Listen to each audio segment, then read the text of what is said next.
Bom, Sim, muito sim. boa noite Boa noite. para a nossa esperada conversa, né?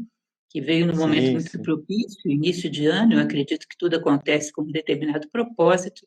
Eu acho que o momento da gente conversar mais apropriado é esse de início de ano, né? Talvez tenhamos alguma Sim. coisa a acrescentar para as pessoas. Queria dizer, antes de qualquer coisa, que eu tenho uma grande admiração pelo seu trabalho, tá? Os seus vídeos Obrigado. postados são maravilhosos. É um grande prazer conhecê-lo, tá Agradeço, o certo?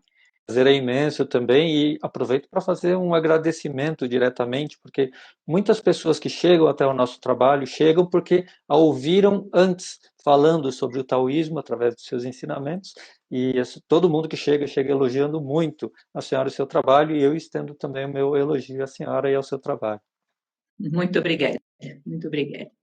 Bem, vamos lá. Eu gostaria, como nós estamos falando com um público que, a princípio, não entende, não tem muito conhecimento na área do taoísmo, todo mundo tem um conhecimento básico, eu gostaria de pedir que o senhor fizesse para a gente uma definição básica do que é o taoísmo em termos de filosofia. Quais são os princípios fundamentais, o que sustenta o taoísmo como visão de mundo, para que a gente possa ir debatendo e explicando isso para o público. Sim, o taoísmo é uma tradição espiritual, a gente gosta de apresentar como uma tradição espiritual que engloba também uma filosofia, uma visão de mundo, uma visão de ser, uma visão de existência, né, muito antigo, que tem origem na China bem, bem antiga, né? E os princípios dos mestres taoístas, desde o passado até os dias atuais, é sempre buscar entrar num estado de harmonia, com o universo, com esse mundo em que a gente vive, com o céu, a terra, os seres, as circunstâncias que a gente percorre na nossa jornada. E essa harmonia com a unidade de toda a existência, ela tem várias etapas, e a etapa fundamental desse caminho é a gente conseguir entrar num estado de equilíbrio entre duas grandes forças que, na visão dos mestres taoístas, compõem o universo, compõem os seres, compõem tudo que a gente observa, que são as forças do Yin e do Yang. O Yin que significa literalmente escuro ou nublado, Yang significa literalmente claro ou ensolarado, e só que essas duas forças, na verdade, representam muito mais do que isso. Então, o Yang, por exemplo, é o externo, enquanto o Yin é o interno. O Yang é o superior, enquanto o Yin é o inferior. O Yang Ou seja, representa. todas as qualidades do mundo, a princípio, né? Exato, todas as dualidades do mundo são simbolizadas por essa dualidade de Yin e Yang. Essas forças estão em constante movimento, buscando o equilíbrio. E a gente buscar o equilíbrio entre o nosso Yin e o Yang, o meu individual com o coletivo, o meu interno com o externo, minha atividade, o meu repouso, é a chave fundamental para a gente entrar em harmonia, então, com esses grandes movimentos do Tao. Em síntese, é mais ou menos isso. Agora, a gente estende isso para toda uma observação do mundo e dos fenômenos que é muito, muito rica.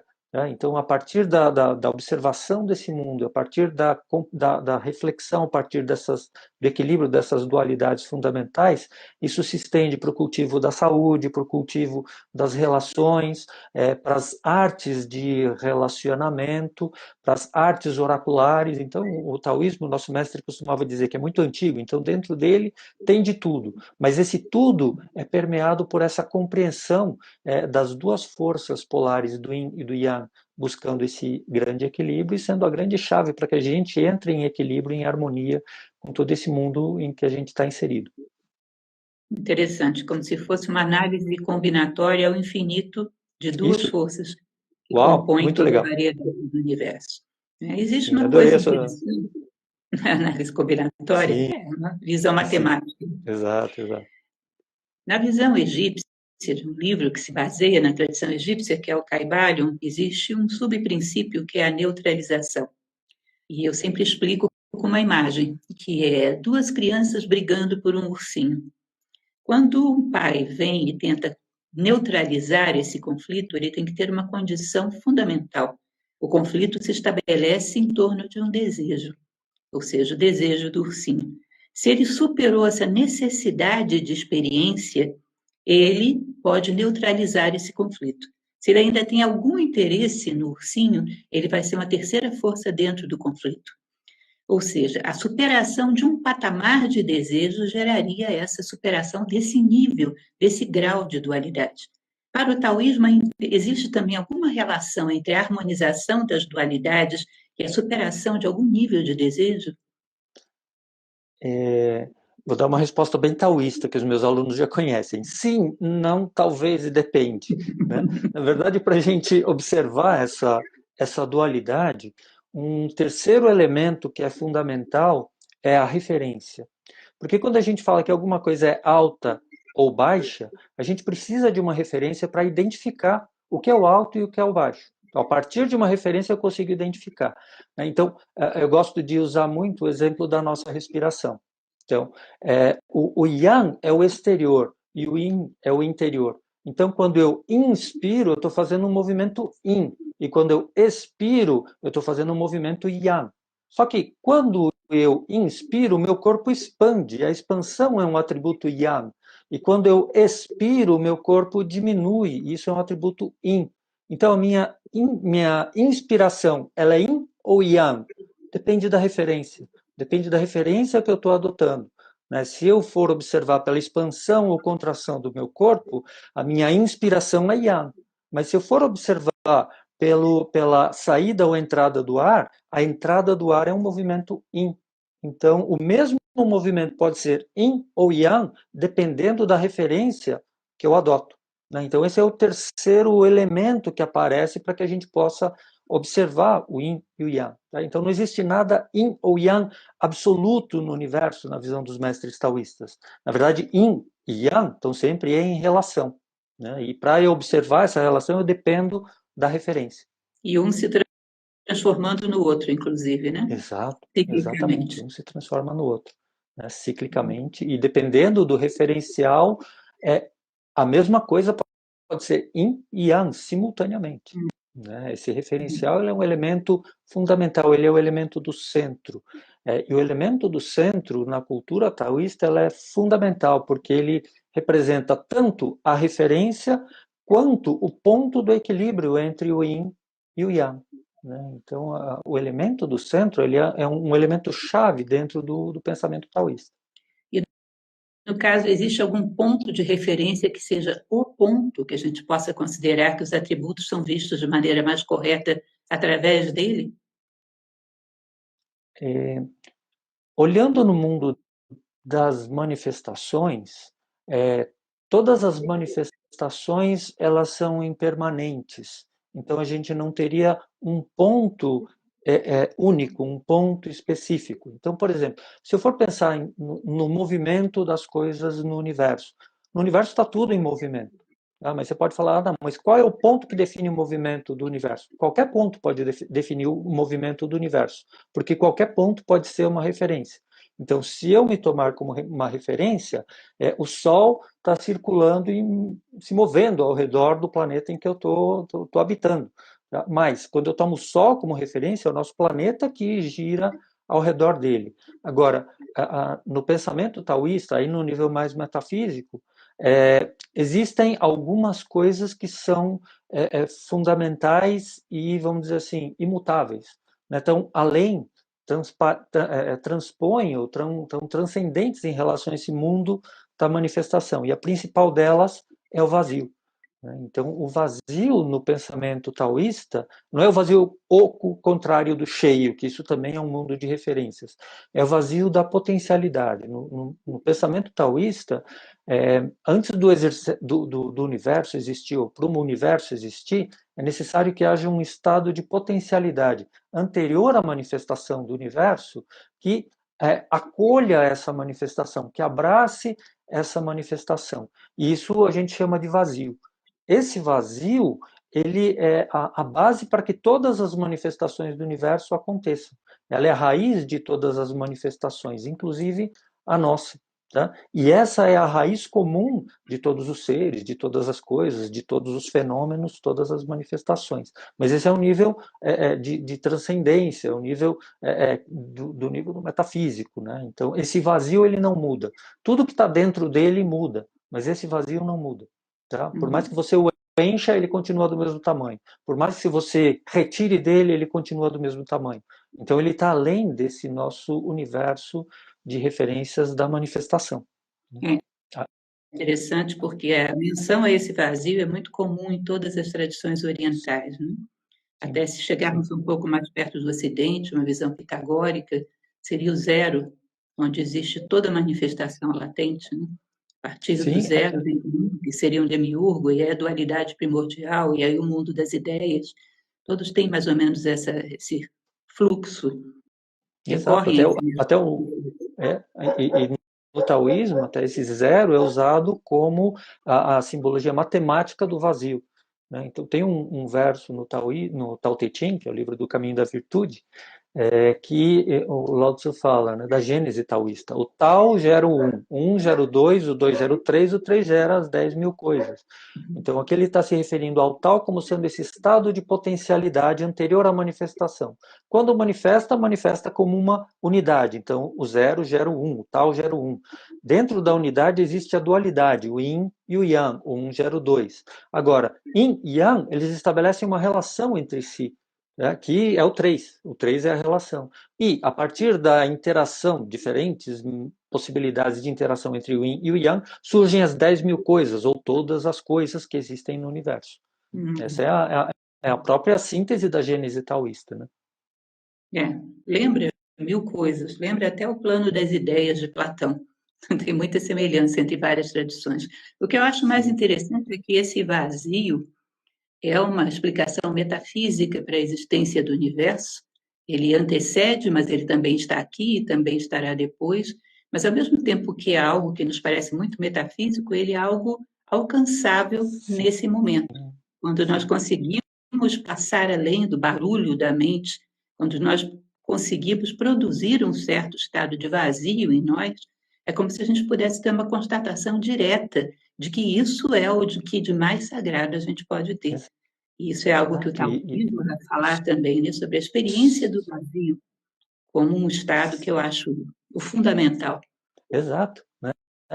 Sua descrição é perfeita e esse princípio ele está presente no taoísmo e principalmente nas práticas taoístas, né? Quando a gente vê o símbolo do Yin e do Yang, ele é um círculo e ele tem um peixinho branco com um olhinho preto e o olhinho preto e o peixinho preto com um olhinho branco, simbolizando aí a interação do Yin com o Yang.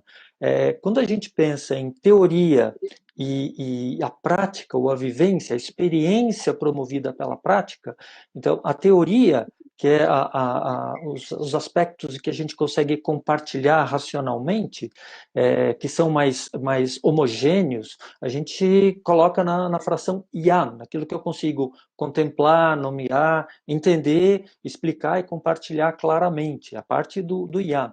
Agora, o yin corresponde à minha experiência subjetiva. Então, quando eu tenho uma experiência subjetiva, ela é particular a mim. E quando eu tento descrevê-la para outra pessoa, por melhor oratória que eu tenha, ela não vai ser exatamente a minha experiência, né? Então, os mestres, eles, ao invés de falar das experiências que eles têm, eles costumam, os mestres taoístas, nos deixar caminhos. Caminhos para que a gente tenha a nossa própria experiência e, através dessa experiência subjetiva, a gente unindo isso com a teoria racional, a gente configura uma compreensão mais una daquele aspecto. E esse aspecto do vazio, a gente pode falar, assim, conjecturar racionalmente, assim, até o infinito, mas nada disso vai alcançar a experiência do vazio. Quando eu tiver a experiência do vazio, toda a minha teoria vai fazer sentido, né? E se eu não tenho a teoria, eu não tenho a explicação, a racionalização disso, a experiência subjetiva pode ficar muito obscura, muito difícil de ser compreendida, né? Então, a busca no taoísmo é justamente conseguir equilibrar esse yin e yang, inclusive na teoria e da prática. É uma dose de luz e uma dose de mistério necessária para tudo. Exatamente, né? Interessante, O céu lindo, inclusive, estrelado, é composto pela luz das estrelas e pela escuridão do vazio que as abraça, né? exatamente. E é interessante porque essa experiência de vazio, se você tenta colocá-la em palavras, você a reduz, você a deforma, é muito parecido com o próprio tal. O tal que se pode falar não é o tal. Exato. E eu gostaria, Primeiras palavras do inclusive, Tao Te Ching, né? Exatamente isso, isso, né? O isso. tal que se explica não é o verdadeiro tal. Uhum. Eu gostaria que você falasse um pouco para a gente a respeito do Tao. Que vem a Uhum. ser o Tao? Como é que o taoísmo definiria esse conceito tão abstrato, se é que há como defini-lo? Então, já colocando as primeiras palavras do Tao Te Ching, o livro do Lao Tzu, são essas, né? O Tao que se expressa não é o verdadeiro Tao. Então, tudo que a gente falar que é Tao, todo mundo que nos ouça sabe que aquilo que a gente está falando não é o Tao.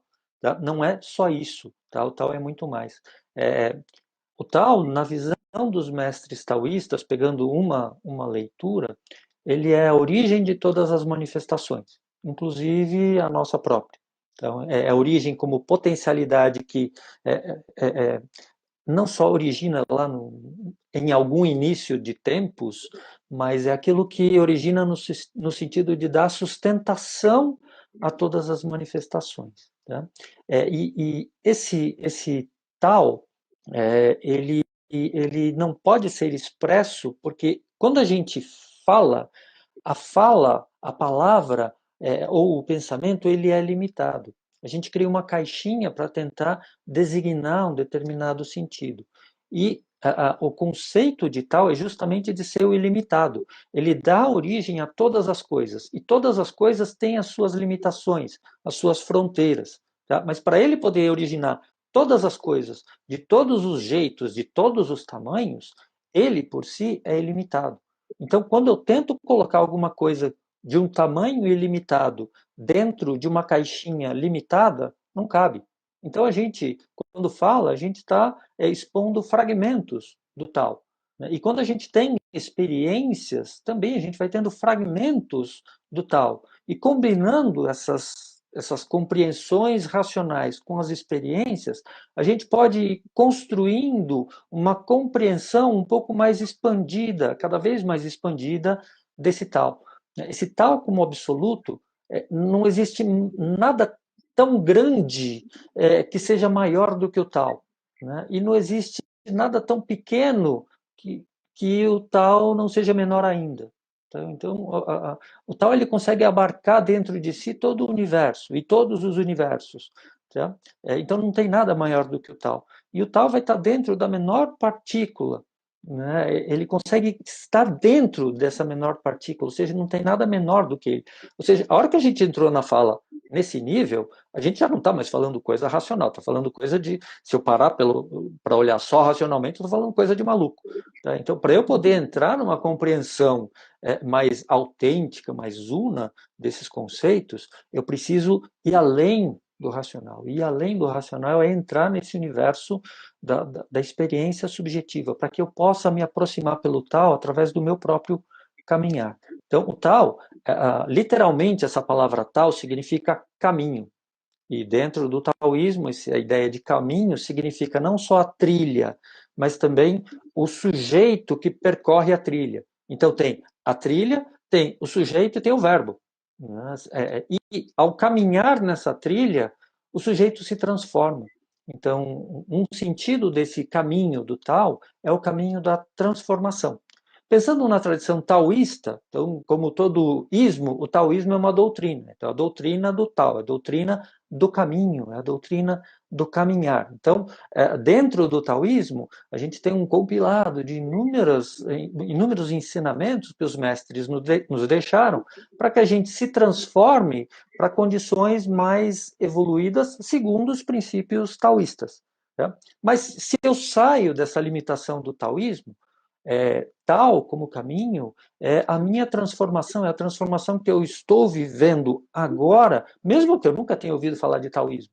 Então, tal é o caminho, tal é o que está embaixo do meu pé.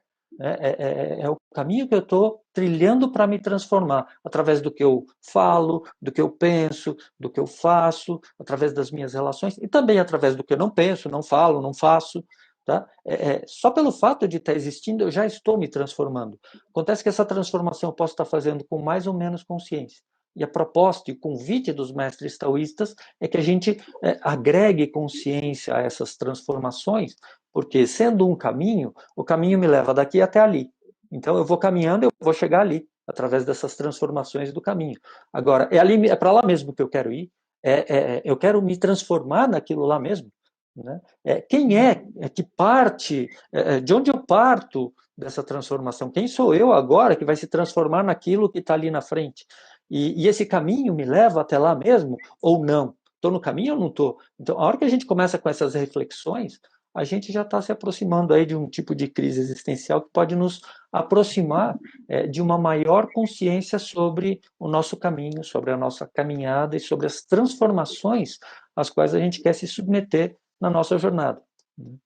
É um caminho de angústia existencial que é quando o caos chega ao seu máximo, começa a gerar cosmos, né? Bem como o Exato, Yin e o exato. Yang dizem. Isso. É interessante que há muitas semelhanças com a tradição hindu também, que é a ideia do Dharma. Isso me lembra demais o Dharma. Ou seja, as coisas estão em permanente transformação, mas não necessariamente no caminho do Dharma, que é um caminho natural da evolução de todas as coisas. Ou seja, o caminho, no caso humano, para uma expansão de consciência, acredito que não só no caso humano, no caso de todos os seres, para uma Sim, expansão de consciência cada vez maior. sim, Eu sim. acho interessante também a ideia presente no taoísmo, como o senhor mesmo já falou, que o Tao, ele supera tudo, mas ao mesmo tempo ele está entranhado em tudo, como se fosse a raiz de todas as coisas. Existe uma passagem no Kybalion que o autor faz uma comparação que eu acho muito interessante. É como imaginarmos que Hamlet está dentro de Shakespeare, mas Shakespeare é muito maior do que Hamlet. Ele é Hamlet, mas é muito mais. Então, dentro do tal, todas as coisas estão mergulhadas dentro dele, de tal maneira que somos o tal, mas ele é também muito mais. Ou seja, como a raiz de todas as coisas. Né? Sim, Eu gosto. muito linda a sua imagem, e é interessante a ideia de que, sim, o tal ele é gigantesco, descomunal, cósmico, universal, ele é gigantesco. Só que isso pode criar uma ideia de que, então a minha unidade com o tal está muito distante, está longe. Né? Então, o tal, a minha unidade com o tal está nos confins do universo, numa outra dimensão. Está, mas não só lá. Né? Ele também está nas pequenas coisas. E eu sou, dentro do universo, uma pequena coisa, uma pequena manifestação. O tal também está dentro de mim. Ele também é a raiz, não só de todas as coisas, é a minha raiz. Sendo a raiz é uma parte da árvore que fica escondida embaixo da terra. Então, simbolicamente, embaixo da terra representa essa região do mistério, daquilo que eu não vejo, tá? Não está ali a mostra. Mas a raiz que está escondida no interior da terra, ela é parte da árvore. E sendo parte da árvore, eu posso mergulhar a percepção até o fundo, até a pontinha dessa raiz lá no fundo, ainda sendo árvore, encontrando essa origem fundamental. Sendo tal a raiz da minha manifestação, se eu conseguir mergulhar nesse universo interior, sutil, mergulhando e mergulhando mais profundamente, eu vou me aproximando cada vez mais da minha natureza profunda como ser, o que me aproxima cada vez mais da percepção desse tal que está dentro de mim. Agora, o mais legal que se eu conseguir entrar em unidade com esse tal dentro de mim, esse tal dentro de mim é o mesmo tal que abraça o universo inteiro. E por isso no Interessante. Tao Te Ching o Lao Tzu fala que sem sair da porta pode-se conhecer o mundo, né? Através desse movimento de interiorização, encontrando o tal dentro da gente mesmo. Um exemplo que eu iria trazer do hinduísmo, que é o exemplo do Sutratma. Eu acho muito bonito e uso muito em sala de aula essa ideia do Sutratma. Imagine um grande colar de pérolas cujo fio que passa por dentro delas é um fio de prata. Imagine que cada uma dessas pontinhas do colar, pérola ou alguma coisa semelhante, elas não sabem quem são, estão identificadas apenas com a sua aparência. Concorrem entre si, se acham a pérola mais bonita do colar, totalmente ligadas à superfície. Num determinado momento, elas têm um vazio existencial, uma angústia, que começa a puxá-las para se conhecerem mais profundamente. Só que quando ela começa a tentar encontrar aquilo que ela tem como essência, ela está acostumada a só reconhecer pérola. O que ela tem dentro de si é prata, e ela não reconhece muito bem essa essência, não consegue vê-la. Só que depois de muito buscar, de acostumar a vista, de preparar-se para ver, que é basicamente o que a gente faz na vida, preparar-se para ver, um dia ela olha e vê aquele pedacinho de prata. Ela diz: bom, eu encontrei a minha essência. É fato, ela encontrou a essência dela, só que ela não percebe que aquele pedacinho de prata é um fio que passa por dentro das contas todas desse colar.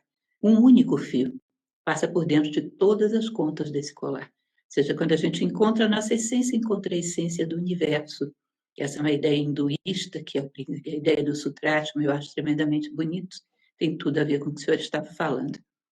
Muito lindo. E a imagem, né, de Hamlet e Shakespeare, né, eu estou adorando aprender aqui com a senhora esses vários elementos aqui. Vou pedir até licença, porque eu vou também reproduzir nas minhas aulas, tá?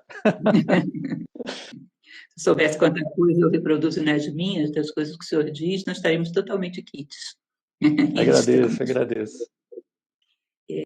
É muito interessante também quando a gente começa a observar aquilo que o senhor falava ainda há pouco, que existe uma zona de sombra, que é o subjetivo, e uma zona de luz, que é o objetivo. Que quando nós estamos nesse plano subjetivo, precisamos que a razão embase aquilo que a gente está sentindo, porque senão a gente não tem como entendê-lo, não tem como vivê-lo em profundidade. Mas o verso da moeda também é a mesma coisa. Quando a gente está do lado racional, que é o lado da luz, se não houver uma experiência subjetiva que dê para ele um embasamento, um sentido de realidade, ele não é nada. E ele não tem nenhum referencial se está na direção certa ou na direção errada. Imagine que a gente viva num mundo que só tem yang. Não existe uma compensação de yin no sentido de vida interior, de aprofundamento, de mergulhar dentro de si próprio. E a razão tenta imperar solitária, sem nenhuma base transcendente. Aí nós caímos numa guerra de intelectualismo sem base, né? Superficiais, que não sabem muito bem do que estão falando. Você sente isso também dessa Sim, forma? né? A gente costuma falar, né? O yang, ele é quente e claro.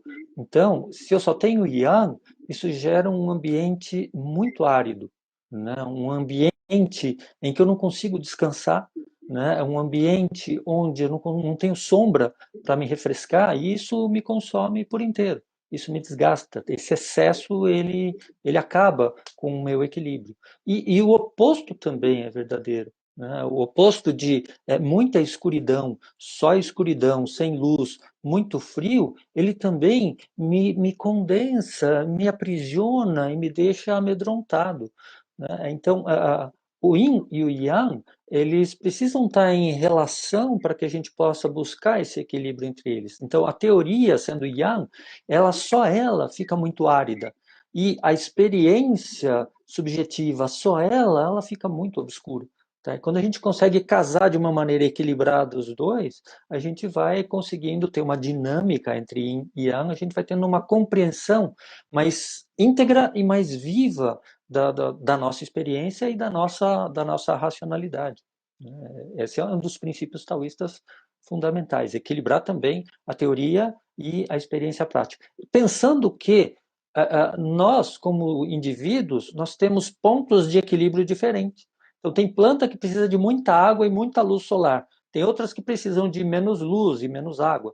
Então, se eu der a mesma quantidade de luz para uma samambaia que um grande jequitibá recebe, eu vou queimar a samambaia, né? E se eu der a luz da samambaia ou a quantidade de água da samambaia para o jequitibá, ele também vai morrer, né? Então, individualmente, os equilíbrios são diferentes.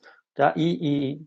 Na verdade, o grande equilíbrio que se estabelece, por exemplo, numa floresta, é feita de inúmeros indivíduos diferentes, que têm equilíbrios diferentes de yin e yang, e que conseguem conviver numa grande harmonia, onde é justamente essa diversidade que produz a maior riqueza da floresta, né? Essa diversidade, a possibilidade da relação entre os diferentes.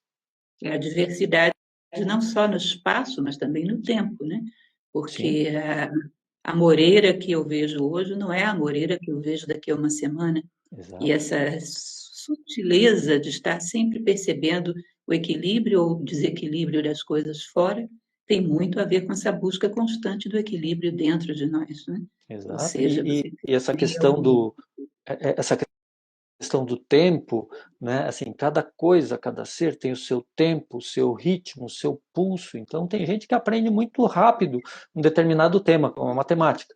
E tem gente que pode ser aprender mais lento. Tem gente que pode ser muito rápido para aprender música, mas vai ser mais lento para aprender alguma outra matéria. Então, cada um tem um ritmo diferente, né? E a grande sacada dos mestres taoístas é que a gente precisa encontrar, entender essa nossa natureza intrínseca para conseguir ter mais clareza a respeito da nossa naturalidade, do nosso equilíbrio, do nosso pulso, do nosso ritmo, e também conseguir comparar os ritmos externos e a gente tentar equalizar tudo isso. Não é tarefa fácil, né? Com certeza, encontrar a naturalidade de todas as coisas. Sim, Tudo isso muito bonito mesmo. Eu, pelo menos, espero que o público esteja gostando, eu acho maravilhoso de ouvir, ouviria a noite inteira. Quando eu nós também. fizemos a proposta da live, eu pedi que o senhor falasse a respeito de três conceitos, que são consideradas as três joias, né, do taoísmo, porque eu acho que são três conceitos vitais para a sociedade atual e que a gente já não compreende muito bem o que eles significam. Até pedi que o público pensasse um pouco sobre eles e depois comparasse com aquilo que o senhor vai trazer, que são os conceitos de compaixão, moderação e humildade. O senhor poderia falar um pouco a respeito dos três? O que seria, de fato, compaixão, moderação e humildade? Sim. Quando eu vi as três palavras juntas, né, isso me remeteu a uma tríade. O taoísmo está repleto de tríades. E uma dessas tríades a gente chama de três tesouros, são os três tesouros do Lao Tzu, né, que é um grande patriarca taoísta.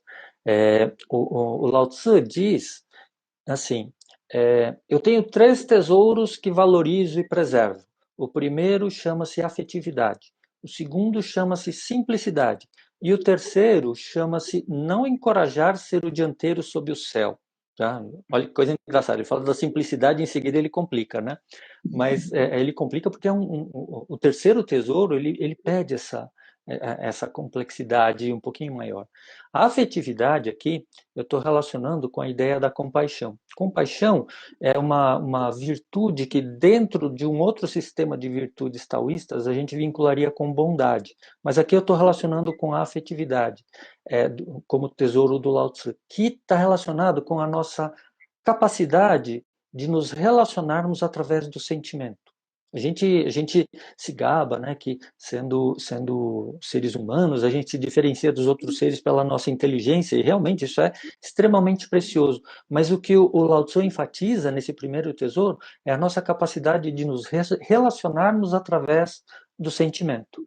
Nos relacionarmos através do sentimento com o outro, com os outros, com as coisas, com as circunstâncias, com os fenômenos, com os seres. É, e, é, isso é algo que a gente deveria valorizar e preservar, É né? uma Essa coisa que relação através deve. do sentimento.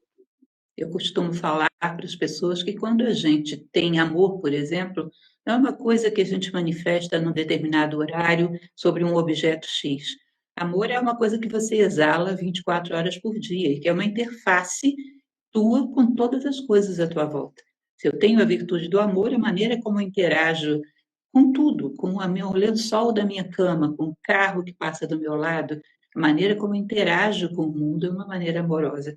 Não é um determinado atributo que eu uso em ocasiões especiais. Se eu tenho amor, eu exalo amor o tempo todo. Seria mais ou Sim. É, menos é, essa é, ideia. a senhora me rememorou uma experiência que eu tive numa viagem à Índia. Eu estava num mosteiro, eu fui budista tibetano antes de ser taoísta, né? E aí numa viagem a gente estava num mosteiro muito legal e teve uma hora que a turma saiu e eu fiquei na biblioteca lá do mosteiro, achei um livro sobre amor e compaixão, né? E aí eu li rapidinho lá o livro e eu achei muito interessante a diferença que aquele mestre fazia entre amor e compaixão. Ele colocava compaixão como a nossa vontade de tirar o outro do sofrimento, de cessar o sofrimento do outro. E o amor como sendo a virtude de querer ver o outro feliz. Né? Uma questão muito sutil, mas eu achei muito bonita e muito profunda também essa diferenciação entre amor e compaixão. Né? E para que isso exista, é muito importante que eu consiga reconhecer no outro algo tão precioso quanto a minha própria manifestação, né? Tudo aquilo que eu vivencio, tudo aquilo que eu busco, que eu quero, que eu sinto, o outro também sente, né? Então, como é que eu posso respeitar esse sentimento do outro e de que forma eu posso, né, da melhor maneira possível, ajudar o outro no caminho do outro, né? Seria Esse mais ou outro menos sistema. como, seria mais ou menos como sentir a dor do outro e comprometer-se a redimi-la em alguma medida, não é? Essa empatia, ela surge dessa afetividade, essa capacidade de eu sentir a dor do outro, ela vem desse tesouro da afetividade, né? De conseguir me relacionar com o outro através do sentimento, perceber que o outro sofre, perceber que o outro também fica feliz, né? E compartilhar esse sentimento com o outro, né? Então vem desse tesouro da gente poder se relacionar com o outro através do sentimento. Esse sendo o primeiro tesouro, né? Vou pular para o próximo para não me estender demais só nesse, porque tem os outros também. O Claro. segundo, o segundo tesouro é a simplicidade. E aí é muito interessante, porque eu dou aula de introdução à filosofia taoísta também, e uma vez eu fui tentar explicar o que era simplicidade, me compliquei tanto, foi horrível, né? Foi uma experiência horrível. E eu tive contato com uma outra mestra taoísta, uma grande mestra, a mestra Eva Wong. Ela teve uma definição de simplicidade que eu achei bárbara, que ela falou assim: simplicidade é a virtude que nos permite separar o que é essencial do que é supérfluo. Eu parei com aquilo, nossa, que definição diferente, né? E aí isso me remeteu a refletir sobre a nossa inteligência e a engenhosidade que essa inteligência permite que a gente desenvolva. Através da nossa inteligência engenhosa, a gente consegue encontrar justificativa para tudo, para qualquer coisa, né? Então, qualquer posicionamento que eu adoto, eu posso encontrar, através da minha inteligência, justificativas engenhosas. E essas justificativas engenhosas podem confundir, inclusive, a minha própria mente, impedindo que eu consiga contemplar o que é de verdade, verdadeiro, autêntico, que faz parte da minha essência, inclusive as minhas autênticas demandas, né? E quando eu consigo contemplar as minhas autênticas demandas, eu consigo contemplar aquilo que é essencial para o meu caminho, ou para um outro caminho que eu esteja contemplando, né? E isso acontece quando eu consigo silenciar a mente engenhosa e consigo contemplar as coisas de forma simples, né? De uma forma sucinta e que me permite olhar a essência, contemplar a essência daquela coisa, daquele ser, daquilo que eu estou observando, daquele fenômeno, seja lá o que for. Essa é a virtude da simplicidade, Eu né? acho que por E trás disso, quando nós tratamos da inteligência, é algo que seria fundamental antes disso, é querer encontrar a verdade. Se nós sim, olharmos hoje, as pessoas em geral, se você oferece para elas a versão mais favorável e a verdade, elas preferem sempre a versão mais favorável. A falta de amor à verdade é uma coisa difícil, porque o ser não se movimenta em busca de nada que seja mais profundo. E isso é um elemento que a gente deveria aprender a desenvolver de alguma maneira desde a infância, né? Que as pessoas amem a verdade, sintam uma atração de buscá-la, porque aí, quando se deseja os fins, nós podemos ensinar sobre os meios. Você oferece um caminho para a verdade, as pessoas vão dizer: eu não quero a verdade, eu quero a versão que mais me coloca em destaque diante do céu. Não é isso que é o terceiro princípio? Eu quero a versão que mais me é favorável. é, num primeiro nível, sim, quando a gente fala do mundo das manifestações, no mundo das manifestações, as verdades podem ser diferentes, né? Porque as referências vão ser diferentes, né? A gente vai falar das verdades absolutas ali naquele nível do metafísico, né? Então, a verdade do vazio, por exemplo, daquele vazio que eu estava falando, como origem de todas as coisas, dentro do taoísmo é uma verdade absoluta. Mas eu preciso alcançar, me aproximar dessa verdade absoluta para falar que, olha, ele é o comum entre todas as coisas e todos os seres.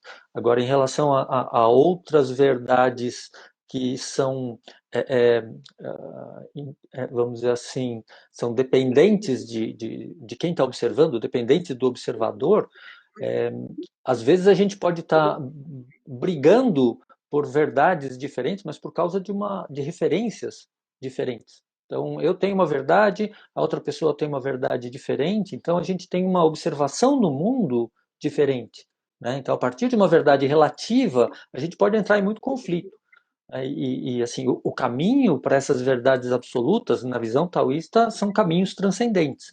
A gente precisa estar acima das verdades relativas para conseguir atingir esse nível de interação, né? E concordo plenamente com a senhora que a gente deveria ter isso assim desde cedo, né? Seria precioso se a gente tivesse isso desde a nossa educação nos momentos mais tenros assim da vida. Sim, com certeza no mundo dual, se uma se considera como verdade, a outra será mentira e Exato. vice-versa, e nenhuma das duas são verdades no final das contas. Exato, exato, né? O terceiro tesouro, né, que corresponderia aí à humildade, é, é, ele está relacionado com o não encorajar ser o dianteiro sob o céu, né? Então a gente precisa fatiar em três aspectos aqui. Primeiro ao ler essa ideia, né, então não encorajar ser o dianteiro sob o céu, numa leitura rasa a gente poderia pensar, então tem um problema em ser o dianteiro, ser o ponteiro, está no topo, alguma coisa que está numa posição de destaque. E não é isso que ele fala. Assim, a montanha vai ter topo, né? Um trem vai ter frente. Então, assim, não tem problema estar na frente ou estar no topo. O problema É surge quando a ansiar por gente isso também, encoraja. né? Exato. O encorajar estar na dianteira ou estar no topo, porque não vai ter dianteira e topo para todo mundo, né? E tem algumas circunstâncias que vão favorecer que um ou outro esteja na dianteira ou esteja no topo. E assim, não tem problema estar no topo, mas desejar esse topo pode trazer sérios problemas no nosso caminho, né? Esse é um primeiro aspecto desse terceiro tesouro. Outros dois aspectos, que é não encorajar ser o dianteiro. O dianteiro é aquele que chega na frente. Quem chega na frente pode usufruir de mais vantagens. Pega o melhor lugar, pega a melhor fruta, pega o melhor resultado, ganha mais, ganha o troféu, alguma série, ganha algum tipo de vantagem, né? E a gente pode se interessar pelas vantagens do ponteiro, tá? Mas estar lá na frente também tem os seus custos, né? Ser o ponteiro, estar no topo tem o seu custo, né? E estar na frente pode dar a ideia de que a gente precisa acelerar o caminho. Acelerar o caminho pode me tirar do meu ritmo natural, pode querer acelerar a natureza, ou não aceitar o tempo, o ritmo, o pulso de transformação natural das coisas, dos seres e dos fenômenos. Então isso pode me gerar uma ansiedade, um tipo de pressa para que a coisa aconteça logo. Tá? E isso me tira do equilíbrio da naturalidade. E aí, com isso, eu vou gerar um excesso que me tira do caminho da moderação. Tá? E a outra é assim, é o aspecto da própria humildade em si. Né? Porque assim, olha, não encorajando ser o dianteiro, se eu for o dianteiro, eu vou cumprir com a minha função do dianteiro. Mas se eu não estiver como dianteiro, eu vou seguir na minha posição de seguidor. Tá? Tranquilo, sem queixas, sem ressentimentos, sem obscuridades relativas a essa posição. Então, a ideia da humildade no sentido de aceitar o tempo do céu e da terra e dos seres, a humildade no sentido de aceitar o meu próprio tempo, as minhas limitações e também as minhas potencialidades, tá? E encontrar esse equilíbrio harmonicamente, né? Para isso eu preciso da virtude da humildade. E a virtude da humildade ela é muito expressa num símbolo do I Ching, que é o hexagrama chamado humildade. I Ching, que é o livro das mutações, que estuda toda essa interação entre Yin e Yang. E o símbolo da humildade ele tem a terra em cima da montanha. A montanha é uma terra, só que é uma terra alta, que se ergue, imponente, altiva e vai na direção do céu. E a terra representa a terra plana. Então, quando a gente tem na natureza, a gente vê a montanha, ela se destaca porque ela está acima dessa terra plana. Tá? E na humildade a gente tem o contrário, a montanha se coloca abaixo da terra plana. Significa, mesmo eu sendo grandioso, tendo grande estudo, tendo grande um monte de coisas, eu me coloco numa posição no mesmo nível de quem está na terra ali do platô. tá? Com um estado de abertura que me permite acolher o outro com a sua diferença, receber o que o outro tem para oferecer e oferecer aquilo que eu tenho para oferecer dentro da possibilidade que o outro tem, a abertura que o outro tem e me oferece para receber o que eu estou oferecendo. Né? Então, essa é a virtude da humildade. Então, nessa última frase, o Lao Tzu expressa uma série de ensinamentos, né, numa única frase que seria o último tesouro dele, né? E a humildade é uma virtude muito prestigiada pelos mestres taoístas. Um símbolo disso é quando a gente vê o texto das 6 linhas do símbolo que representa a humildade, todas as linhas são favoráveis. Isso não existe em nenhum outro dos 64 símbolos, 64 hexagramas do I Ching. Essa já é uma grande valorização. E uma outra valorização é a observação da própria água. Né? A água ela é um grande símbolo inspirador também para os mestres taoístas, porque a água, primeiro, ela não tem forma própria. Então, se eu oferecer para ela uma abertura imensa, ela passa por ali. Se eu oferecer uma abertura pequenininha, ela passa por ali também. Uma abertura minúscula também passa por ali. E ela sempre está encontrando o caminho, não importa o tamanho da abertura. Mesmo quando ela não tem abertura nenhuma para fluir para baixo, e ela vai para baixo, né, nos caminhos obscuros que ninguém gosta. Né? Ela vai pelos caminhos que às vezes bate a cara na pedra, escorre, vai para cá, vai num ambiente que é mais sujo, e ela vai percorrendo o caminho que a terra oferece para ela, sempre buscando a direção do mais baixo. Então, ela segue um princípio fundamental que é o movimento de ir para baixo. E, querendo ir para baixo, ela segue o caminho que as aberturas oferecem, que a terra oferece para ela seguir. E mesmo quando não tem mais abertura para baixo, ela se acumula em poça, ela evapora e vai para o céu. E aí ela condensa, chove e vai para um outro lugar e segue o caminho dela. Então, para a doutrina do caminho, você ter um elemento que mostra sempre a saída de qualquer caminho, isso é algo muito especial.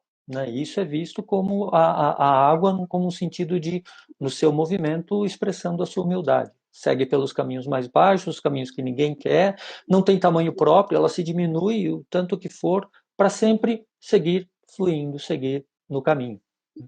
E é vital, né? Com toda É essa vital. humildade, assim, da humildade, ela é vital. Isso é uma Exatamente. coisa que eu percebo dentro dessa fila, onde lá na frente tem um líder.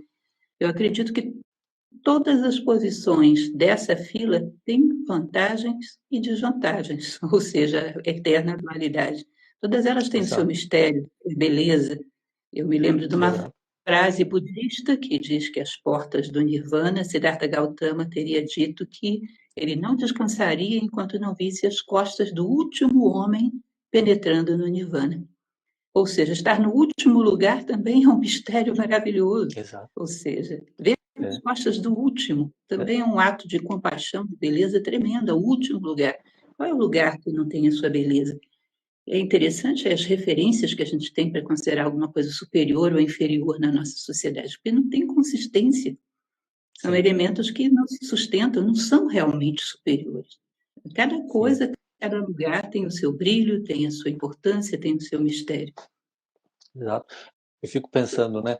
É, é, o topo da montanha, no topo da montanha, o ar é mais rarefeito, mais difícil de respirar, né? E na dianteira daquele voo, né, dos gansos, né, o cara que está lá na dianteira, ele se cansa muito, tanto que eles precisam trocar de tempos em tempos, porque quem está lá na Uhum. frente está rompendo a resistência do ar e vai favorecendo quem vem atrás. Mas isso cansa muito mais. Então tem uma hora que o cara que está lá na frente ele vai lá para trás para trocar de posição e poder descansar um pouquinho, né? Então todo mundo atua um pouco mais nessa posição de enfrentar maior resistência, mas depois vai para uma posição onde consegue ficar descansando um pouquinho mais, né? Então, todas as posições, como a senhora falou, sim, tem as vantagens e as desvantagens. Né? E o Lao Tzu também fala em um outro momento similar ao que a senhora, essa imagem do Buda, né? Ele fala que o homem superior, querendo estar acima, ele se coloca abaixo. Parece uma contradição, né? Mas na contextualização do estudo, né, a gente vê que faz todo sentido. Né? Naquela parte onde ele fala que os sábios de antigamente, a única coisa que podemos dizer deles é que existiram. Essa passagem Sim. eu acho muito bonita. Eram tão perfeitos, eram tão sábios que eram leves. Ninguém Sim. percebia, só percebeu quando ele faltou. Quando ele estava presente, ninguém percebeu. Eu acho isso muito Sim. bonito. Bom, já Be- temos o nosso horário, infelizmente. Esse é o tipo da live que eu gostaria que tivesse mais 2 horas. Eu tenho aqui umas 300 coisas que eu gostaria de saber com mais detalhe a respeito dos hexagramas, enfim. Mas não vão faltar outras oportunidades. Essa conversa foi muito frutífera. Eu espero que os nossos ouvintes peçam uma parte 2, porque eu gostaria muito de uma parte 2. Eu agradeço muito a sua Sim. presença e deixo para o senhor quiser dar as suas palavras finais para o nosso público. Sim, eu agradeço uma vez mais também o seu convite, adorei esses momentos aqui, adorei aprender aqui com a senhora, compartilhar esses momentos tão especiais, espero que se repitam também, e deixar aqui um convite, né, para quem está nos assistindo, para quem está nos ouvindo, se quiser saber um pouco mais do taoísmo a partir da nossa perspectiva, podem nos acompanhar aí nas atividades da nossa plataforma de ensino digital Taoísmo Online, e também procurar as atividades da Sociedade Taoísta, tanto em São Paulo quanto no Rio de Janeiro. Tá? Então fiquem à vontade aí para nos procurarem. Taoísmo Online é muito fácil de encontrar, é só colocar taoísmo.online, você vai cair na nossa plataforma, e lá a gente tem vários conteúdos de ensino digital, tá bom? E aí colocando o seu e-mail, você também vai passar a receber a nossa programação regularmente, tá bom? Então, deixo também um grande agradecimento, uma vez mais, ao professor, a toda a equipe que organiza aqui, um agradecimento também a todo mundo que está nos acompanhando até esse horário aqui na nossa live. Aí um grande abraço e que a gente siga se encontrando no caminho. E eu aproveito também para convidá-lo a conhecer a Nova Acrópole. Nova Acrópole é uma escola de filosofia que ela vai, se o senhor tiver a oportunidade de conhecer, nós temos encontros uma vez por semana, as nossas aulas de filosofia, fazer relações com todas as tradições, com todas as escolas filosóficas, encontrar às vezes a grandeza de um conceito que está em todos os lugares do mundo e pensar um pouco sobre como aplicá-lo. A Nova Acrópole está no mundo inteiro. Em São Paulo temos várias unidades. Eu convido para nos visitar, assistir uma palestra, quem sabe, será muito bem-vindo. Né? Sim, Basta agradeço procurar o no convite. site www.acropole.org.br. Tá certo? E muito obrigado ao nosso público, então. Um grande beijo para vocês e uma boa semana para todos. Até mais. Até mais.